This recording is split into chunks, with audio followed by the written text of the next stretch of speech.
Welcome to Spirit, Purpose, and Energy. I'm JJ Flazanes, your host, and thank you for downloading today's episode. Before we get started in today's show, I want to let you know today is October 2nd. Can you believe it? Oh my God, it's October 2nd. And this year is flying by, and there's still so much more to do. And before we know it, it'll be January, and you will be back with me at Releasing What Weighs You Down. But before then, I just wanted to let you know about a live masterclass that I'm actually doing this Saturday. It's free. It's me and 4 other fabulous, amazing powerhouse women. It is Saturday, October 6th, and it is happening for a few hours. It's a 3-hour in-studio workshop, and it is called Freedom for Perfectionists. Do you have high standards for success? Do you have a dream for your life or for the world, but worry that you'll fail and that you're not good enough or that it's just too late? If you're tired of doing constant battle with your inner critic and outer circumstances, and you want to be empowered and live a vibrant life on your terms, then I'm going to invite you to join me for the Freedom for Perfectionists Masterclass. Broadway conductor and TV composer Deborah Hurwitz brought together me and 3 other top transformational leaders to provide you with concrete strategies to clear your blocks, clear your to-do lists, and love your new life. So in order for you to sign up, like I said, it's free. I would love you to join the live stream because it's going to be in studio and so much fun. But if you can't make the live stream, there will be a replay, and you can register by going to jjflazanes.com/perfect, like perfectionists. jjflazanes.com/perfect. Again, that's this Saturday, October 6th. And again, if you can't make it live, depending on where you are and what you're doing, because it is Saturday, there will be a replay and it is free. jjflazanes.com/perfect. Today's show is going to kind of get us back on the health track. We have back Tracey Edmonds, and Tracey was with us a few months ago. We did a show called Hollywood Producer Turns Health Advocate because Tracey had launched her new website called allrightnow.com. Tracey's a pretty big player in the entertainment industry. She's been on in front of the camera with ExtraTV, where she was a co-host alongside Mario Lopez and Charissa Thomas for 3 years. But she really serves as CEO and president of Edmonds Entertainment and CEO and president of All Right TV. Tracey Edmonds has created and produced groundbreaking projects for television, film, music, and digital media.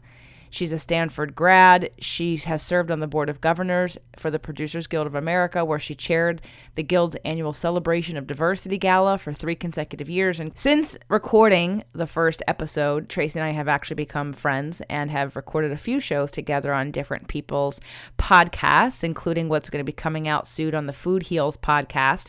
So Tracey, I invite everyone to go back and download the Hollywood Producer Turned Health Advocate show that Tracey and I first did together. And this one, we're going to dive a little deeper into alternative medicine treatments for cancer, as well as just the conversation that keeps going on about the difference between Western medicine and alternative medicine from our point of view, those of us that are very interested in studying and asking questions against the status quo because of loved ones or even ourselves who've gone through things and uncovered, let's just say, ways in which we deal with our bodies that maybe aren't as mainstream, that we definitely want to spread the word about. Welcome back to the show, Tracey. Thank you. Always great to be here. We touched on a lot of things on our last call and our last show, and I want to make sure everybody who is listening to this, if you haven't heard Tracey's first show we did, please go back and find it and listen to it.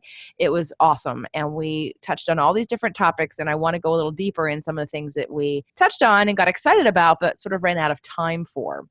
And while you heard all of Tracey's background, Tracey, why don't you give people a real quick short, that way we don't have to spend too much time with it, of your story of how you are where you are right now in starting your website and your new mission in the wellness space. Well, and it's so hard for me to kind of do the abridged version, but I will do my best, JJ.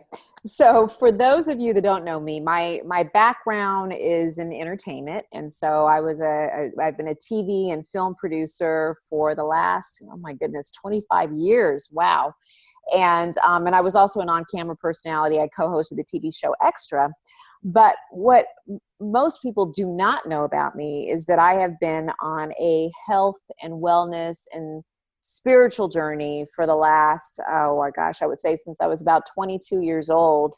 And for me, it's all been about clean living and, finding balance in your life. And, I really do believe that you can kind of grab whatever it is that you want in life, whether it's love, career, spirituality, balance, whatever, as long as you find peace. And so part of the journey that I've been on has really been also too on healthy living and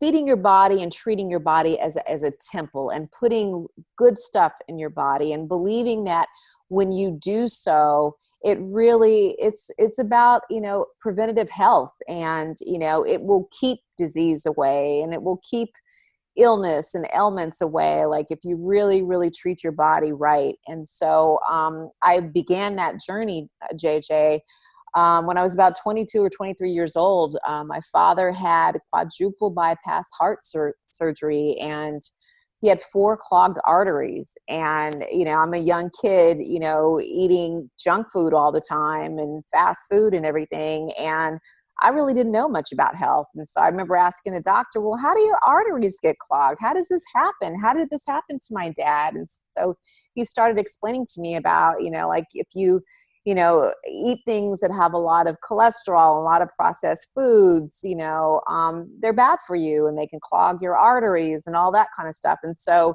that just kind of scratched the surface for me. And so I started like grabbing books and reading up on, on nutrition and health and healthy eating and superfoods and all that kind of stuff. And I became more and more curious. And so, really at that early age, I really kind of gave up bad foods. I gave up fast foods. I gave up actually red meat. I gave up pork. I became, more concerned about everything that I was putting into my body. And I really believe that it's really paid off for me. And I've been very blessed. And those that are around me, including my kids, know, knock on wood and praise God, I don't get sick. And so I haven't had a cold or a flu in, I think, probably over 20 years.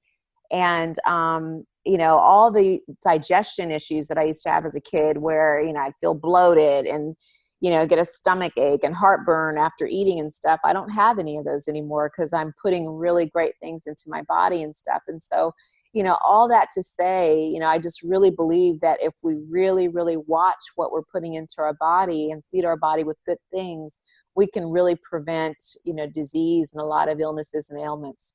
Absolutely. And some of the impetus, though, that kind of pushed you to do this now was also the loss of both of your parents. Yes. Yes. And so, sadly enough, this past year was really, the most challenging year of my life. And unfortunately, finally, the heart issues caught up with my father. And so I lost my father in September, and he died unexpectedly of a heart attack. And almost a year prior, I lost my mother. And so I lost my mother due to cancer. She had mesothelioma, which is one of the most rare and hardest, to treat forms of cancer.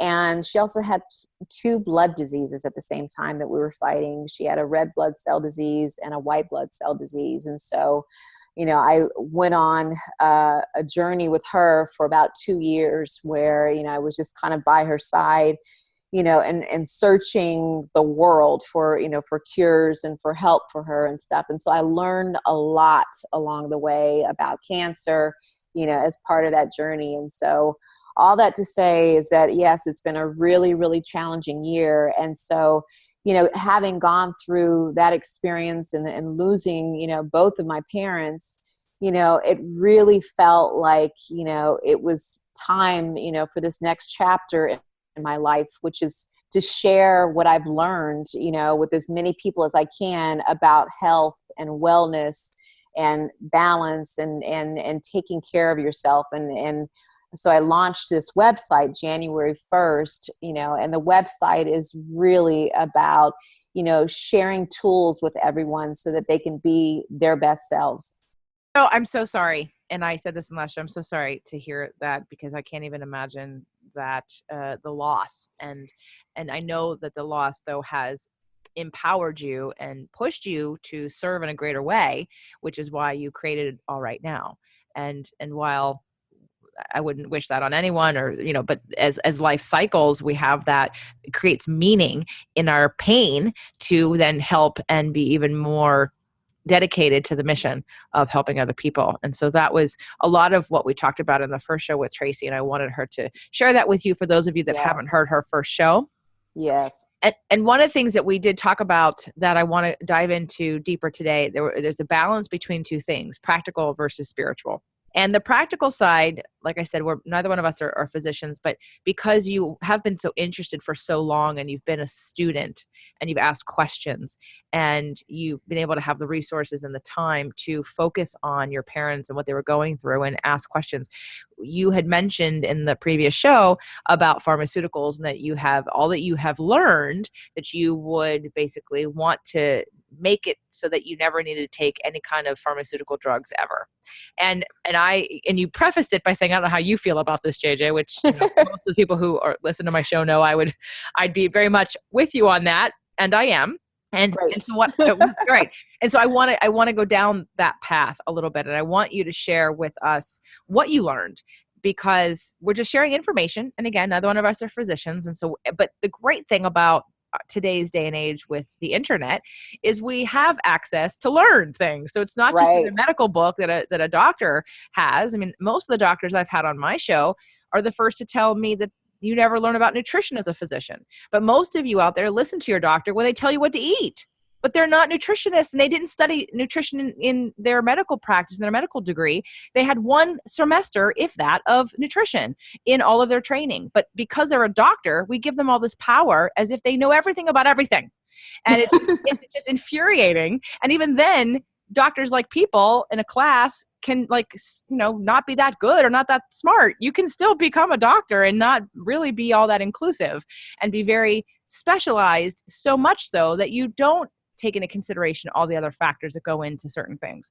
So I'm not trying to disrespect the medical profession, because I think it has a place, but I think that there's this mysticism too, and this overpower that we give to the Western medical, when really, if we dug underneath the surface, it's really a lot of politics and money. And I don't believe that cancer and chemotherapy is ever going away. It's one of the biggest businesses we have. While there's cancer research, I really don't believe that it's ever going away. It's too much money. Exactly. Doctors are making and hospitals are making, and we're getting more and more hospitals. And you know why? Because we keep thinking that the medical profession is going to heal us. And I don't believe that at all. I think our healthcare is sick care. When you get to that point, you're not healthy, you're sick. It's not healthcare, it's sick care. And what Tracey's doing and what I'm doing and what other people out there passionately doing are trying to keep you from ever stepping foot there, because we want to keep you healthy and prevent that from happening. That's where health is to me. Oh, that's so good. I could not have said that better, JJ. That's pretty awesome what you said.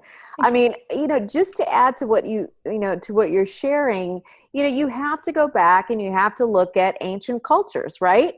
And you go back and you look at, ancient India, you look at cultures all over the world, Eastern cultures. And, these are ancient cultures that predated pharmaceuticals. And so when they had illnesses, they relied on botanical remedies. And so they relied on plants and, and vegetables and, flowers, things that were at their disposal and that were part of nature. And they, they had very bright, intelligent people in their cultures that, were ancient scientists in a way, and ancient doctors in a way, and, knew that, if you were sick, that, things like garlic could help you, or things like oregano could help you. And so, these were, this was knowledge that was passed on from generation to generation, and it's still valid. These botanical items still help people with ailments and illnesses. And, if you're consuming, a lot of these botanicals and certain fruits and vegetables, the same way that they worked in ancient cultures, they work in modern day society, where they can help you prevent or get over a cold, or help you with a sore throat, or, ointments that can, from aloe vera, that can help with skin. And, so all of those things are still very relevant. The thing that's happened, in modern day society, and, just keeping it real in this conversation, is that, the media and pharmaceutical companies, are running the world, and so, and everyone, from doctors, unfortunately, to the media, to, everyone, they're in bed with pharmaceutical companies. And the only way pharmaceutical companies can make money, like you said, JJ, is off of sick people, people that have ailments and people that have illnesses. And so, it's to a pharmaceutical company's best interest to market and promote these products as, the end all to cure, these ailments. Whereas if people really kind of studied, botanical science and, natural remedies for some of these things, they wouldn't even need to spend money on these pharmaceuticals, because it's already there. A lot of these things are already there in your kitchen. And so, one of the things that I did when I really, started getting hip to natural medicine and, the benefits of, botanicals and things like that, is I cleaned out my pantry, and I used to have a whole little medicine chest that had all of the traditional over-the-counter remedies for colds and all that kind of stuff.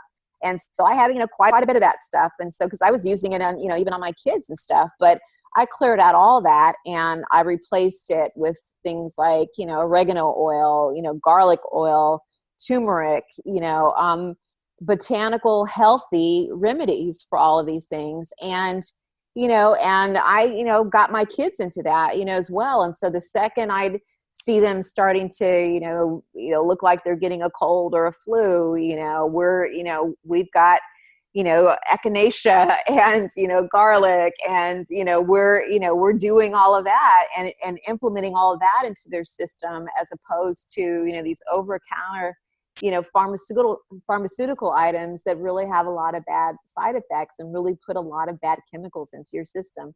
And for our household, it's been amazing. Like, my kids, they don't get sick, very often. And so, they're at school, and, they're around other sick kids and stuff. And so, every now and then they'll come home, and I can tell, like my son will say, "Mom, I think I'm getting a sore throat." And, we start the natural, remedies and stuff into effect immediately, and it goes away really, really fast.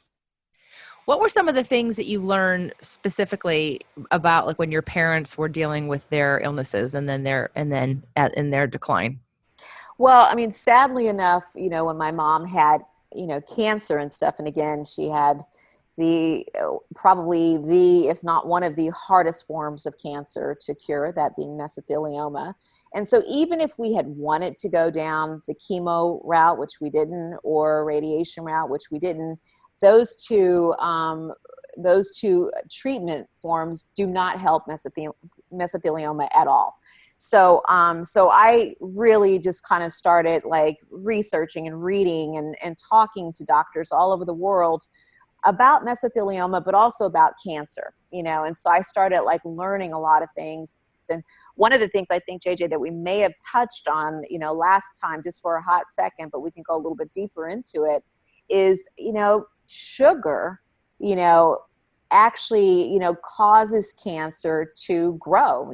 Cancer cells, they eat sugar and they multiply, off of sugar, and they grow and expand, and unfortunately, I'm not going to say all Western doctors, but most Western doctors do not talk about that. Most Western oncologists that are supposed to be cancer experts do not inform the public about that, at all. And so, a lot of us, probably most of us have some cancer cells in our body. So it's probably pretty impossible, not to have a single cancer cell in your body or whatever, but a lot of these cancer cells are kind of, dormant, in a lot of individuals that are, deemed pretty healthy, but they can grow and they can expand and they can multiply. And they can do so, off of sugar and stuff. And so, it was really sad for me to see, like, even in my mom's case, I'd go into, the doctor's office with her, and, I'd see a lot of cancer patients, and they were receiving, chemotherapy and stuff, but then in the doctor's office, I'd see these big bowls of like candy, and stuff. And I was just like, gosh, I'm like, isn't anyone telling these cancer patients that, like, stay away from sugar, right? Let's kind of not give the cancer, any additional, ammunition to grow, and so, so that was a really eye-opening, experience for me, like really talking to, other doctors that, were really doing scientific studies on, the connection between sugar consumption, and cancer growth. And sadly enough, like, I still don't know how my mom got mesothelioma, because it's like one of the rarest, and normally it afflicts people in the lungs, and normally it's construction workers, and somehow she got it in the stomach, and we don't know how. But prior to her being diagnosed, it appeared that like her stomach had grown, quite a bit in the last year, and she didn't know what was going on, but I think it was, the tumors in her stomach that were growing. And, one of the things, and I don't, I can't prove that this is a direct connection for why things grew so fastly, but my mom had a thing for sweet iced tea, and she would make pictures and pictures of sweet iced tea and just drink it all day long. And she'd put so much sugar into the sweet iced tea. And every time I come to visit her and open up the refrigerator, there's just pictures and pictures of sweet iced tea.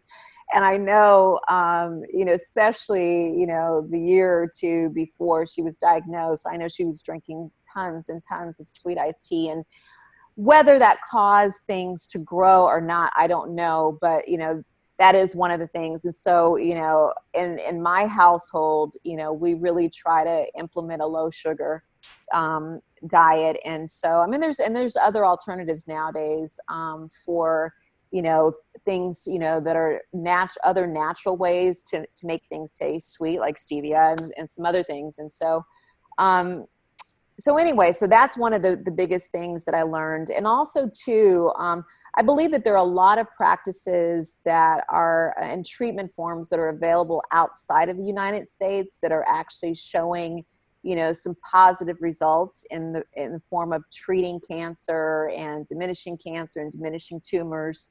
One of them being high dosages of vitamin C. And we actually tried that on my mom. And prior to these red blood cell diseases kind of taking over, the high dosages of vitamin C had actually reduced her tumors by 40%. Which is amazing. Yeah. And I know we talked about that. I don't know if it was on audio or on air or not. Right. But we did talk about that as being an alternative medicine, which is why I wanted you to share your experience, because while I keep saying we're not doctors, you learned, you researched, and you tried things. And here's a case of where you did an alternative therapy that was proving to be successful. Right. And on the point with the sugar, I've done several shows. I've got it in the last book I just wrote, and I talk about sugar not as often recently in the last like 6 months, because I've been moving on to more spiritual things, but it's on a lot of the shows I've already done. So anyone can go back and find The Truth About Sugar. It was in season 2 of the Fit to Love podcast. It will be back again, because one of the things that I learned about sugar and understand, because I work in a medical facility with a nutritionist and a functional medicine physician. And sugar, people think of sugar, like when you say that in the sweet iced tea, like that's probably the worst form of sugar, because it's it's fructose, and fructose is one step away from turning into glucose. And we look at most things as being sweet, as being sugar, but what people don't realize is carbohydrates turn to sugar. Right. All carbohydrates, your fruits, your vegetables, and all starchy carbohydrates turn to sugar. And so it's not just about cutting out the sweet things, it's about limiting those starchy carbohydrates and our total carbohydrate, which is why the keto diet has been very popular recently because it was actually used with cancer patients. It was taking people down to a very, very, very minute, small amount of carbohydrate, and tumors would shrink and die. And that just proved that, what you just talked about in terms of doctors researching the correlation between sugar and cancer, and that Right. cancer cells grow when they're fed, and they're fed by sugar. But sugar is more than just the sweet sugar that we eat. It's also in all of our starchy carbohydrates, and as well as our fruits and vegetables. But I'm gonna say, don't worry about your fruits and vegetables. They've got antioxidants and vitamin C in them, so they'll be fine. But it's mostly these less nutritious, don't have too much in them that we need, starchy carbohydrates that people overconsume, from French fries to breads and cookies, and forget the sugar stuff, but just all that, the pastas and we overeat those things, and then that's as much sugar in our body as drinking a Coke. Yep, you're so right on all fronts. Totally agree. So this vitamin C treatment, did you do anything else besides vitamin C for your mom? You know what? That's as far as we got, unfortunately. To be honest with you, there was another doctor in Vienna that was doing amazing things in Vienna. And I saw, I read his reports and everything. And so he was doing making amazing progress, combining immunotherapy with heat and vitamin C IVs, and so high dosages of vitamin C. And so I was trying to actually get her out to Vienna, the last year of her life, just to see maybe if he would give us, some hope. And, sadly enough, the doctor here in LA was like, I don't believe any of that stuff. It's not worth you going out and traveling, to try any of that stuff. And so unfortunately, he discouraged her from trying that. So we never got a chance to see on her the benefits of this immunotherapy, heat, and vitamin C process. But I can tell you, and this is a whole nother podcast, JJ, I can tell you that I have another relative, unfortunately, that got cancer, got non-Hodgkin's lymphoma, and we sent him over to Vienna to try the immunotherapy and the heat and the vitamin C. And it took him from stage 4 to right now, we don't see any signs of it in his body. Awesome. So, yeah, pretty incredible. And how did you learn about, because I have got my number one resource for alternative cancer treatments. How did you find out about these? Just Googling on the internet? You know what? There's a guy, Dr. Ralph Moss. Have you come across him yet, JJ? No. He's amazing. He is considered a world-renowned cancer expert. He has he's written several best-selling novels, lectures all over the world, and he is what I consider him pretty much an authority on regular, traditional cancer treatments, Western medicine treatments, your traditional chemo, radiation, all of that, as well as alternative, treatments as well. So he is very well versed in both ways to treat cancer. And he acts now as a consultant, and you can actually, schedule a phone, consultation with him. I forgot what state he's in, but you can send him your medical records, and he can kind of at least, send you in the right direction. And so, like, if you're stage 4 and they've told you have no hope, he's very well versed in all types of cancer, and he can look at your medical records and then at least kind of say, okay, well, maybe you should talk to this person or that person, or I happen to know, a patient that was recently treated by this doctor for this, and it really helped her. And so he's the one, JJ, that actually referred me to the doctor in Vienna, because he had actually been out to visit his facility, his clinic, his hospital, and had actually, reviewed the patient's records and all of that. That's great. And I'm glad for that resource. And I'm going to look him up, because my resource that I tell everyone to get is Knockout by Suzanne Summers. Oh, yeah. Her book is basically interviews with doctors who are curing cancer. And then the book also tells you how not to get it in the first place. So, and she wrote this book after Breakthrough. And I don't know if you know Suzanne's work, but she did Breakthrough, which was about the 8 steps, I believe, of wellness. I've got it over here, but I don't know what the subtitle is. But there were 8 different pillars of health and wellness. And she really went deep into bioidentical hormone replacement, as well as other things in wellness. And what had happened was after she wrote that book, because Knockout came out right away, like very soon after that book came out. And I thought, why did she just write a book so fast after this one? And if you just go to the bookstore and read the intro to this book, you will buy it, first of all. But Knockout is her story of how she went to the doctor. I want to tell the story, but I want everyone to read it when you go to the bookstore next time. Pull out Knockout or just buy the book.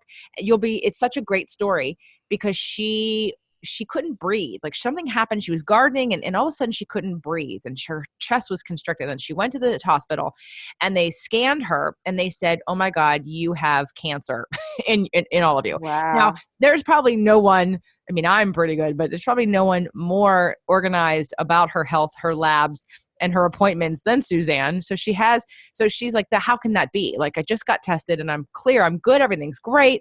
And so she was but she had literally 2 or 3 doctors look at her 2 or 3 times and say, no, you have cancer and it's pretty much like you're going to die and you need to come to terms with that. And so here we have someone who's in the alternative health but she's interviewed so many doctors and she's a pioneer for thinking outside the box and questioning the things that we don't question that seem to then make us sicker and worse. And she even got to the place where she believed them. She thought she was going to die. And her daughter, I don't know if it's her biological daughter or her husband's daughter or however, but her daughter knew there was no way and went digging and digging through her medical records, all the things that she had been tested recently. And then she traced back everything Suzanne had done. And she found that when she was gardening, there was a certain kind of spore in the dirt that when she inhaled it, it showed up on the whatever medical device they use to read and show what's going on inside of her lungs. It showed up looking like cancer, but it was actually a spore.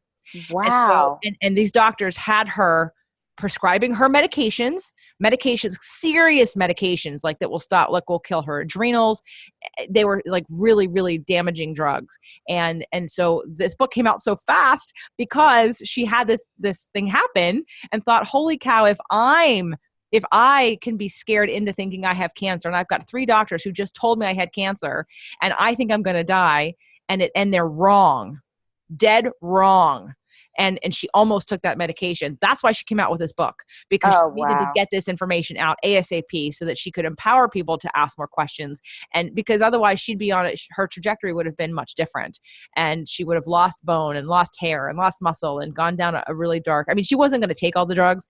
She has so many physician friends that she called them all and people said, no, don't take that. But it was the idea that someone in the position that she is with her body, with physicians, that even she thought, she was convinced, because that's the power of what we give, even when you're on the outside, medical professionals that said, no, you have cancer. Well, guess what? She didn't have cancer. So you know what, that is a crazy, but I'm sure this happens so more often than we could even imagine, where, doctors or, misdiagnosing things and prescribing, pharmaceuticals for, ailments that do not exist. And so I'm glad Suzanne's story has a happy ending. Oh, absolutely. And I know she wrote it because there are people who are being over chemo that end up having problems and dying from the chemo. They would have lived through the cancer, but they die from the chemo. Yeah. Wow. And you know what, sadly with my mother's story, it was almost the reverse, where she had been going to her primary physician, for like 10, 15 years. And the last few years of her life, and I remember she kept telling me that she felt horrible. She felt like something was wrong. She, had stomach issues. She just kept complaining. I just don't feel right. I don't feel good. I don't feel good. And so she would go to her doctor, and who would supposedly, run tests or whatever. And then I would follow up with him, and he would tell me there's nothing wrong with her, and it got to the point where he almost implied that she was a hypochondriac. He was like, there's nothing wrong with your mom. Like, I think it's all in her head. there's nothing wrong. And so then finally she went for a second opinion, to another doctor, and discovers she's got mesothelioma and has this huge mass, in her stomach, and, you just go back, and it just kind of like, sadly just makes you not trust, regular doctors sometimes. I mean, I just, encourage everybody to always get a second opinion. But you rewind and you go, if that first doctor had really done proper tests, could we have saved my mom? Maybe they would have caught it in an earlier stage where we could have done something, as opposed to discovering it, when the tumors were so large, and, and then really discovering, the blood cell diseases at the same time. To this day, I still go, how did you not catch any of this? It's just really, really sad. Well, that's probably one of the benefits for me for Western medicine to a degree. If you can block out any of the projection and negative energy after you get tested on things, but just the getting tests, right, to rule it out and to be safe, but not necessarily stop. Like if you intuitively know something's wrong and you try some things and they don't work and you still feel bad, you go get tested and you test everything to rule out anything major and serious. And then, but the next step of where you go after that is where I want to take this conversation next, which is into that spiritual part, into that, what do we do besides alternative medicine? What is the responsibility of the person for the disease we've contracted, right? What's our part that we've played in that? And I know we talked about it for a brief moment on the last show about emotions, because I think I might have said to you, I don't know if you said to me, because when it comes to cancer across the board, I've got this awesome book called Messages from the Body, and it's the psychological meaning of all disease and ailments and pains and things like that. And I use it not to say, okay, this pain isn't real, because your pain is real, even if you have back pain. In fact, I've got clients that I've been working with now for close to 10 years. And recently I had a breakthrough over the last year with one of them where he has gone from not really believing me and just sort of putting up with my spiritual conversation to totally 100% knowing that his back pain is emotional, and to knowing that his emotions cause that. But it's taken 10 years really of seeing me twice a week. Not that I'm saying that was the goal. The goal is fitness and health and weight loss and all that. But I can't not be who I am and point out that he'd come in after being triggered by somebody and have back pain, or he wouldn't come in because he got triggered and he couldn't move. And it was like linking that to that. So I want to go a little bit today, and we'll save it for another call, because I know you and I can keep talking and we'll do another show. But because like you mentioned about your mom and could you have, and maybe you could have, but I know I remember you telling me, whether it be again on the recording or off the recording, that your mom was drinking her sweet teas, but she didn't really seem as interested in finding a healing solution as you did. And am I wrong in that? Well, I mean, she was definitely interested in like figuring out like, why don't I feel right?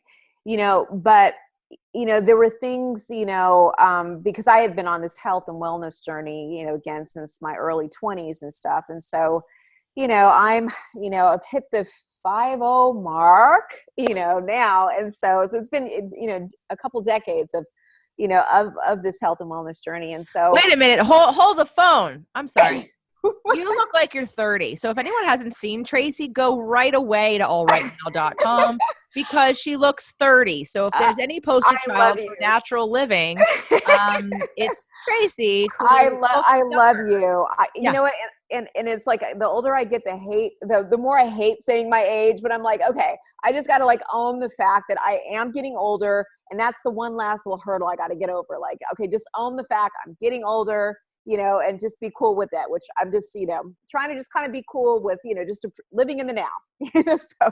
Well, I think, and I'm with you on I don't really say the number, and I'm probably not gonna ever again. I don't want, but until I'm where you are and sitting in the place where I know that I look 20 years younger than I am. And then I get to like say, haha, right. And as a proof of my own habits, just like with you. So you're, you get to really, I mean, please, somebody go take a look at this woman and tell me if you think she does not look 30. But I thank you. yeah, well, but Well, that's a testament to, again, well, yeah, I mean, you know mama's what, journey. and I give it to, to really, again, clean living, healthy living. And so, I was really close to my mother. Like, she and I, we had the kind of relationship where I talked to her probably at least 5 times a day, and we talked about everything and stuff. And so one of the things that I did my best, as a daughter, was to really try to like open her up to,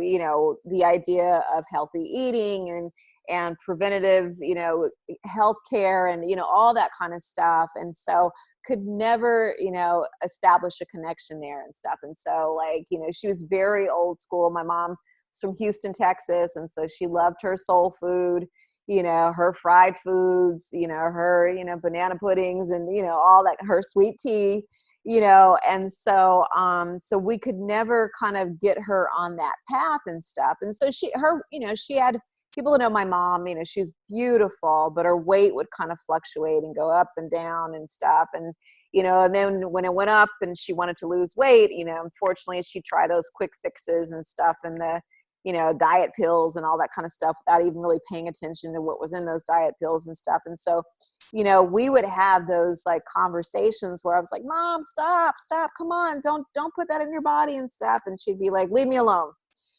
So we definitely had a disconnect there. And then the other thing too is just really, as you were about to touch on, JJ, so many emotional issues, in my opinion, can affect our health and wellness, in our body. I mean, I can tell you when I was young, I was a really competitive student, and so I think I was telling you, I got a scholarship, to Stanford and stuff. And so I was on a mission. And so like, I wanted straight A's and I was really, really hardcore, but too hardcore. And so I remember like, if a test was coming up, it would affect my stomach, and so like I'd have these terrible, terrible stomach pains. And, I'm a kid at the time and I did not realize that it was my stress and worry that was causing these stomach pains. And so I remember finally, going to the doctor and, they did all these tests because they're trying to figure out if I had appendicitis, what was going on. And we found out that I was borderline had an ulcer, and so, it's like the worry and stuff, like affecting the stomach acid and eating away, at your stomach. So when you know that stress and worry can do that to your stomach, it can affect, other parts of your body the same way, and break your cells down, and, just kind of, hurt your immune system and really cause your body to get sick. And so that's why it's really, really important that when we're talking about, health and wellness, we're also dealing with emotional wellness, spiritual wellness, as well, because all of those factors can affect the physicality, and even the biology, of your body and stuff. And so, we've got to work every day to learn how to handle stress and to learn to kind of get rid of worry as much as we can, get rid of anger, get rid of resentment, get rid of, any kind of negativity or negative thoughts that we are incorporating into our body and into our system, because these negative thoughts and negative energies that's flowing through our body can really break our body down. And so, I'm a firm believer in that. Yeah, and I can help people with all of those things on the emotional side. That's kind of why I do the events that I do, is to get people into a place where they get tools, they learn how to process emotion, because nobody's teaching you how. All you know is you feel something and you go, well, it must be your fault. I didn't feel this way before and this thing happened and it must be you. And no one teaches you how to think about it. No one teaches you how to take responsibility for an awareness of what your needs are, or even be able to identify emotions, because then there's the people that don't even know they're upset, and that's why they're overeating or why they're smoking or why they're drinking, and they're not even aware that they're so uncomfortable they're trying to numb it. And so yes, definitely emotions are a huge part. In fact, one of the books that I one day will read, I bought it and I'm a huge fan of his, and it's like I don't need to read it, and I don't mean that on a technical level because I haven't read it, but I mean I don't need to be convinced. Other people may need to be convinced, but I'm talking about Bruce Lipton's Biology of Belief. And it's about, like you had mentioned, we all have cancer cells. We all have cancer cells. Hands down, we all have cancer cells. Whether they get expressed or not is depending on the environment they're put in. And that environment is a balance of what goes into our bodies and how we think and feel. Because the energy we have in our bodies, there are people who eat poor foods who might never get sick. And there are people who eat healthy foods that might get sick all the time. And the difference between those two is not necessarily the food factor, it's the emotional factor. It's how much toxic energy do you have emotionally? How much stored anger do you have from your childhood? How much resentment? How much depression do you have because you feel stuck in your life? All those things are toxic. And when you have that toxicity being created from your emotions, it can cause cancer just the same as something that you eat. And so we had touched on that a little bit. And again, we're only touching on it a little bit again today. So we're definitely going to have you back and continue down this journey, because I want to explore a little bit more and share a little bit deeper your own spiritual and emotional path and growth through all of this. I know we've kept it kind of top level, and this is why I'm motivated to do this, and this is how I've been, but I want to go a little deeper, if you're willing, on a different show and explore that. But I wanted to definitely today just touch back on what you've learned, tap into that, share that with others, and encourage people to question what you do. Please don't ever feel like you have to, empower yourselves enough with information that you don't feel victimized by a physician or by a condition. Know that there's so many different options out there. Talk to people, research things. You don't know what you don't know. And you have to be, I believe, like the doctor of your own body. You have to be responsible for the decisions that you make. So let's tell people where to find information from you and all this great stuff that you're learning that I know that you're sharing. Tell them about the site, tell them where to go and how to navigate and what to expect. Well, I would love for, anyone that wants to learn more about lifestyle changes to help find balance in life, on tools to become the best you, please check us out at allrightnow.com. And so let me spell it out for you. So it's ALRIGHTNOW.com. So allrightnow.com. And also follow us on social media at Instagram and on Twitter. And let me spell this out for you. So it's at ALRIGHTNOWHQ. So All Right Now HQ. So follow us there on Twitter and social media as well. So, and thank you guys for supporting us. Thank you, Tracey, for being on the show. You'll be back soon, everyone. If you have any questions that you'd like Tracey to address or for us to talk about, please feel free to send me an email through any of the social media channels that you're already connected to, or an email if you're on my list. And we'll definitely have Tracey back. Go check out All Right Now. Tracey, thank you for being here. Thank you, JJ.